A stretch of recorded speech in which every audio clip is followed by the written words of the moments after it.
हिंदी में यूपीएससी की तैयारी से संबंधित प्रोग्राम्स को देखने के लिए सब्सक्राइब करें स्टडी IQ IAS हिंदी। नमस्कार, बहुत बहुत स्वागत है आप सभी का स्टडी IQ IAS हिंदी में। मेरा नाम है अतुल जैन। पिछले कुछ वर्षों से अगर हम तमिलनाडु की राजनीति को देखें तो वहां पर यह बात एकदम स्पष्ट है कि सरकार और राज्यपाल महोदय जो हैं उनके बीच का जो विवाद है वो लगातार चर्चा का विषय बना हुआ है। अगर हम देखें तो पिछले मेरे ख्याल से कम पिछले साल 2 साल में 8-10 बार तो मैं पढ़ा चुका हूं कि किस तरह से राज्यपाल RN रवि जो हैं वो कई बार वहां की चुनी हुई राज्य सरकार जो है जिसके मुख्यमंत्री MK स्टालिन साहब हैं उनके साथ किसी न किसी प्रकार के विवाद में जरूर फंसे हैं।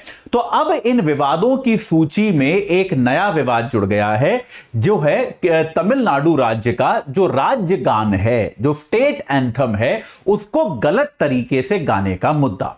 यह मुद्दा इतना तूल पकड़ गया है कि मुख्यमंत्री ने जो है राज्यपाल पर एक आरोप लगाया और राज्यपाल ने उसका जवाब देते हुए यह कहा कि आप मेरे पर नस्लवादी टिप्पणी कर रहे हैं और यह टिप्पणी करना उचित नहीं है। मुख्यमंत्री ने पत्र लिखकर प्रधानमंत्री से मांग की है, केंद्र सरकार से मांग की है कि राज्यपाल RN रवि को वापस बुला लिया जाए, इनको जो है राज्यपाल ना रखा जाए। यह मामला है क्या, दोनों के विवाद की जड़ क्या है, यह आपको अगले कुछ मिनटों में बताऊंगा। लेकिन उसके पहले आपको बता दूं कि भाई अगर आप यूपीएससी की तैयारी के लिए कौन सी किताबें खरीदनी है, ये तो सबके दिमाग में कंफ्यूजन चलता है। अगर ये आपके दिमाग में भी है तो उसका समाधान लेकर मैं आया हूं। स्टडी IQ IAS हिंदी की 18 किताबें हैं बेटा, हिंदी भाषा में। सारी किताबें जो हैं वो हिंदी भाषा में हैं, हिंदी मीडियम में हैं। आप इनको ले सकते हैं मात्र 4,500 रुपए में, 4,500 रुपए में, अगर आप AJ लाइव कोड लगाएंगे। ये किताबें खरीद लेंगे तो आपको किसी भी तरह का और कुछ खरीदने की आवश्यकता नहीं पड़ेगी, इस बात को याद रखिए। तो आज ही आप इन किताबों को खरीदिए और अपनी तैयारी को एक सही दिशा दीजिए। कृपया किताबें लेते समय AJ लाइव कोड जरूर लगाइएगा और अपना एड्रेस ठीक भरिएगा। पता भरने में गलती करेंगे तो किताबों की डिलीवरी में दिक्कत आएगी। यह मैं इसलिए बता रहा हूं क्योंकि कई सारे बच्चे ये गलती करते हैं, आप ये गलती मत कीजिएगा। अगर आप चाहते हैं कि पहले NCERT की पुस्तकें पढ़ी जाएं, उनको समझा जाए, लेकिन वो पढ़ने में बड़ी बोरिंग लग रही हैं, तो आपके लिए हमने सिंप्लीफाइड वर्जन लाए हैं। 5 NCERT के प्रमुख जो विषय होते हैं, हिस्ट्री, ज्योग्राफी, पॉलिटी, इकोनॉमिक्स और साइंस एंड टेक्नोलॉजी, इन पांचों की NCERT का समरी जो है, पांचों की NCERT का सार हिंदी भाषा में, हिंदी माध्यम में आपको मिलेगा। अगर आप AJ लाइव कोड लगाकर जुड़ेंगे मात्र 1,300 रुपए में मिल जाएगा। तो भाई दोनों में से जो भी आपको लेना है वो आप ले सकते हैं आज ही और अपनी तैयारी को तुरंत शुरू कर सकते हैं। चलिए अब एक बार तमिलनाडु में ये जो पूरा मामला हुआ है, ये जो पूरा विवाद हुआ है, इसको समझने की कोशिश करते हैं। तो हुआ क्या था, एक तो ये पूरा विवाद ही, पूरा जो इवेंट था यही अपने आप में सवालों में है। तो तमिलनाडु में क्या था, दूरदर्शन चेन्नई का एक इवेंट था। भाई सरकारी जो ब्रॉडकास्टर है दूरदर्शन, उसकी चेन्नई ब्रांच जो है वहां पर एक इवेंट था। उनका ये इवेंट क्या था, हिंदी माह को सेलिब्रेट करने का इवेंट था। देखिए एक थोड़ा सा इरिटेशन तो इसी बात से आ जाता है क्योंकि हम सभी जानते हैं, हमको पता ही होगा कि दक्षिण भारतीय राज्यों में और खास तौर पर तमिलनाडु में जो हिंदी विरोधी सेंटिमेंट है वो बहुत ज्यादा है। तमिलनाडु का हमेशा से यह आरोप रहा है कि उत्तर भारत और केंद्र की सरकारें जो हैं वो हम पर हिंदी भाषा को थोपना चाहती हैं, जो नहीं किया जाना चाहिए। तो ऐसे में वहां पर दूरदर्शन चेन्नई जो है वो राज्यपाल के कहने पर, राज्यपाल की अध्यक्षता में एक हिंदी माह का जश्न मना रहा था, हिंदी माह का सेलिब्रेशन कर रहा था। यह बात जो है वैसे भी तमिलनाडु की सरकार को पसंद नहीं आई होगी, यह बात तो स्पष्ट है। लेकिन खैर चलिए, यह इवेंट हो रहा था, राज्यपाल इसके अध्यक्ष थे, राज्यपाल मुख्य अतिथि थे। यहां पर क्या हुआ, तमिलनाडु का एक राज्य गान है। बहुत सारे राज्य जो हैं भारत में वो अपना खुद का झंडा भी बनाते हैं, अपना खुद का गान भी बनाते हैं, लेकिन याद रखिएगा किसी भी तरह से वो भारत के झंडे या भारत के राष्ट्रगान का रिप्लेसमेंट नहीं होता, क्योंकि हमारे यहां राष्ट्रीय चिन्ह एक ही है, इस बात को याद रखिएगा। जैसे अमेरिका में आपको ऐसा देखने को मिल जाएगा कि राज्यों के झंडे अलग हो सकते हैं और उनको उतना ही महत्ता मिले, लेकिन भारत में किसी भी सरकारी फंक्शन पे आपको आमतौर पे जो भारत का झंडा है उसको सबसे ऊपर लगाना पड़ता है। लेकिन तब भी कई बार राज्य जो है वो अपने झंडे भी बनाते हैं, अपने स्वयं के गान भी बनाते हैं, जिसमें कोई समस्या नहीं है। तो तमिलनाडु का अपना एक राज्य गान है, ठीक है, एक जिसको हम स्टेट एंथम कहते हैं। वो राज्य गान जो है वो लिखा है इसका M सुंदरम पिल्लई साहब ने लिखा है। M सुंदरम पिल्लई ने वो लिखा है ये गाना जो है तमिलनाडु का एक राज्य एंथम जो है, और इसकी संगीत की रचना जो है वो MS विश्वनाथन ने की है। MS विश्वनाथन ने इसके संगीत की रचना की है, इसको कंपोज किया है। ठीक है, ये नाम याद रखिएगा क्योंकि ये गाना भी न्यूज में आ गया है। तो लेखक जो है, लिरिक्स जो है वो M सुंदरम पिल्लई की है और संगीत जो है वो MS विश्वनाथन का है। ये दोनों डिटेल याद रखिएगा। तो हुआ क्या, ये राज्य गान वहां पर गाया जा रहा था। तो भाई जो दूरदर्शन के अपने सिंगर्स हैं वो इस राज्य गान को गा रहे थे। इस राज्य गान को गाते गाते इन्होंने इस गान में एक लाइन छोड़ दी। हुआ ये कि इस राज्य गान की एक पंक्ति जो है उसको नहीं गाया गया, एक पंक्ति को इन्होंने छोड़ दिया और जो पंक्ति छोड़ी गई उसमें बेटा द्रविड़ शब्द आ रहा था।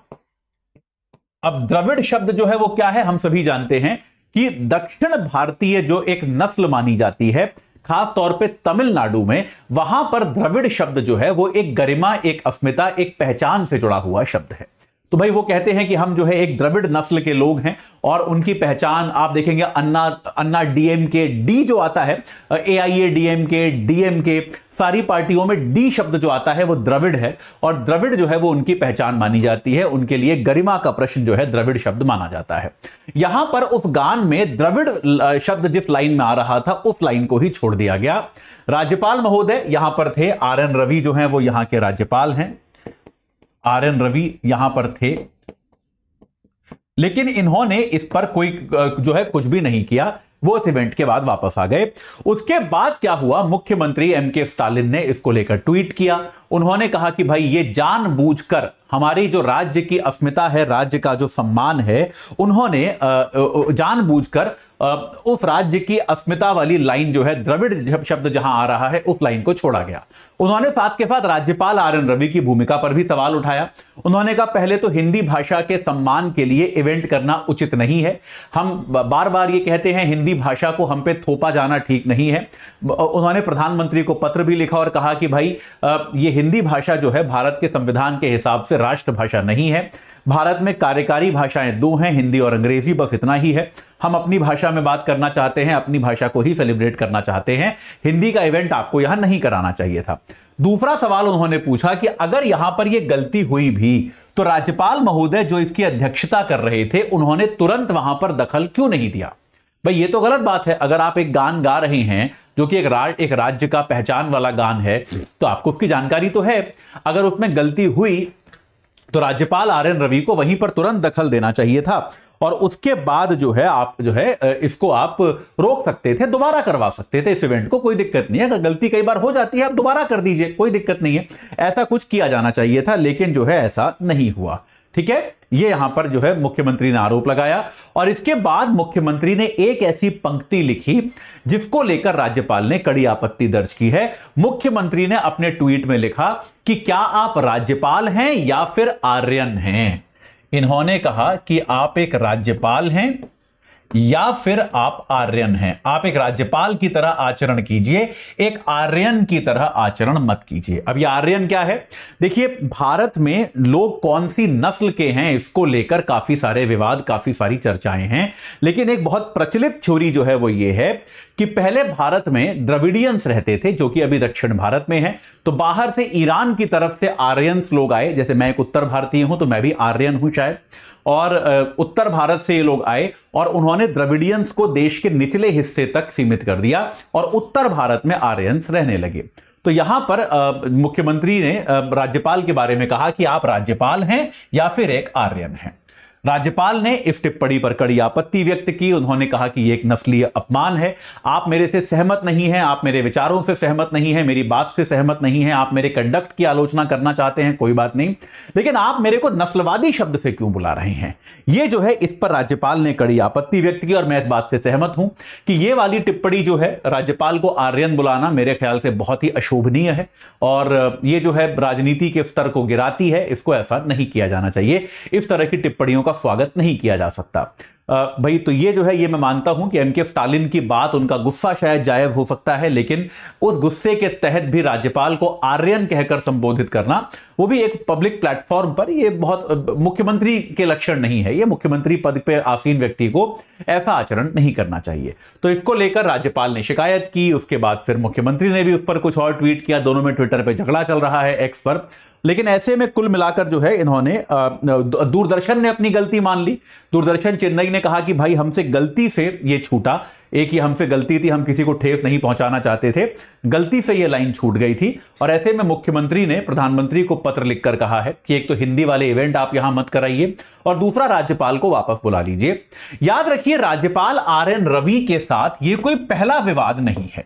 आर.एन. रवि के साथ ये कोई पहला विवाद नहीं है, पहले भी कई बार इस तरह के विवाद हो चुके हैं जब इन्होंने अभिभाषण पढ़ने से इनकार कर दिया है, ये आपने देखा होगा।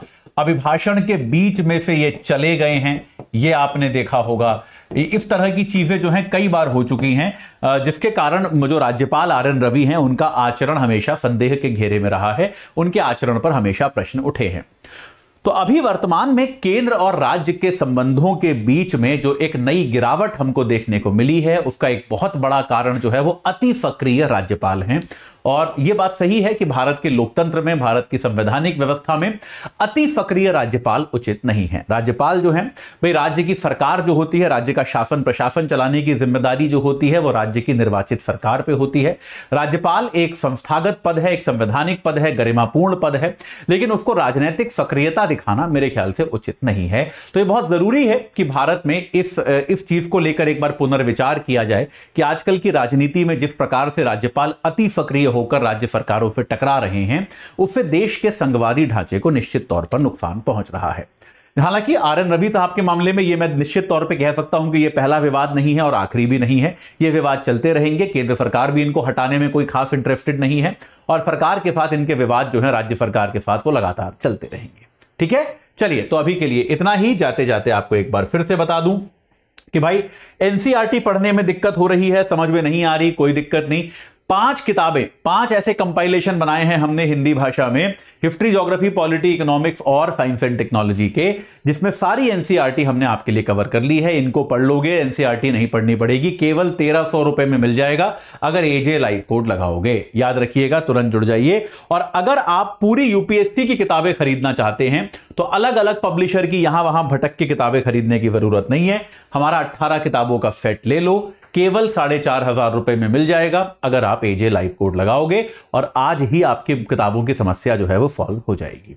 इस चर्चा से जुड़ने के लिए आप सभी का बहुत बहुत धन्यवाद। हिंदी में यूपीएससी की तैयारी से संबंधित प्रोग्राम्स को देखने के लिए सब्सक्राइब करें स्टडी IQ IAS हिंदी।